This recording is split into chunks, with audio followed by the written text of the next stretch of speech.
A resignation 48 hours in the making. Leaked images of a rule-breaking kiss, questions over how and why an aide got her job, and a return to cabinet of a familiar face who proves the revolving doors of Whitehall rarely stop turning. I've been to see the Prime Minister to resign as Secretary of State for Health and Social Care.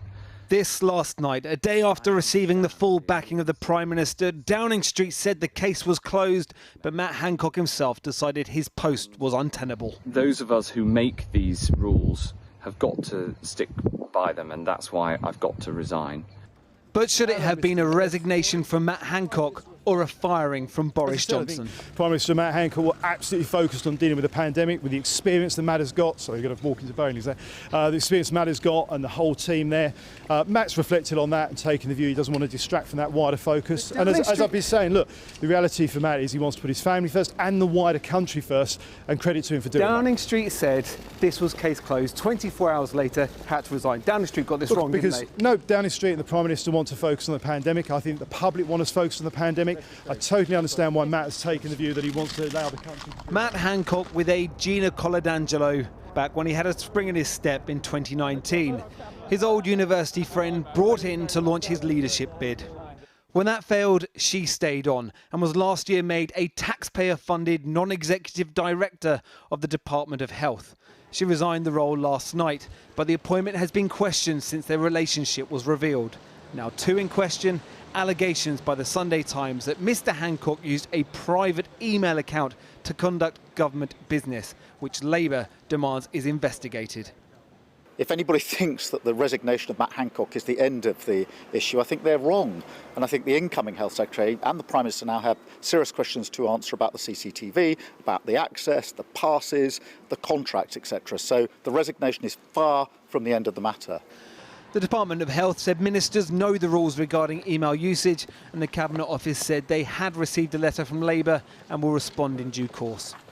With Matt Hancock gone, a return of the former Chancellor, former Home Secretary, former Business Secretary, former Housing Secretary and former Culture Secretary, Sajid Javid.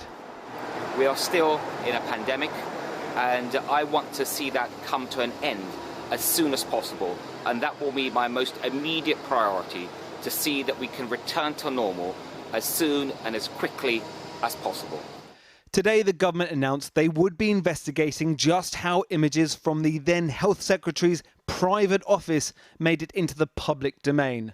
The new custodian of that office wants to see a return to life as normal as quickly as possible, leading to one last question. Will that mean change to the way the nation fights the ongoing pandemic? So what challenges face the new Health Secretary? Well, joining me now is Dame Una O'Brien, who was Permanent Secretary at the Department of Health from 2010 until 2016. Thanks for joining us this evening. Mr. Javid arrived at the department today with what seemed to be a very clear statement of intent to see that we can return to normal as soon and as quickly as possible. Do you see this, as other people are seeing it, as a marked change from his predecessor? Well, we'll have to wait and see about that. But one thing that is very striking about this appointment, I can't think of a single example of a former Secretary of State for Health who brings the breadth and depth of cabinet experience that Mr. Javid brings to the role. And I think that that's right for the moment. And I also think it offers some real opportunities to deal with a number of underlying problems, as well as the immediate issue of will we be able to open up later in July? And what do you think will be the answer to that really critical question about reopening? You know, in the past, Mr. Javid has talked about balancing restrictions against damage to the economy. How do you think he will balance that himself now? Yeah, well, there are many people who are global experts within the UK who are looking at this right now. Obviously, there is a race between, on the one hand, the attempts to suppress the virus, and that's looking concerning at the moment, given the number of daily infections that are being recorded. And at the same time, the race to get vaccines into particularly the under 30s. And I must applaud the innovation in having these open vaccination centres encouraging people to come along. So I'm afraid it's on a knife edge. It's a day-by-day process, and I'm sure that any Secretary of State will be all over the plans to see how that's working out in practice. I mean, if you were still permanent secretary at the department, presumably you would be very worried about how someone was able to secure a recording from inside your building. That is a real concern, isn't it? Well, you know, I've never heard anything like it before. I can't even begin to imagine what device was used. There certainly have never been cameras in offices to my recollection, although going back in the day when I was in the government, often cameras in corridors for security reasons. So I think it's only right that this is being investigated.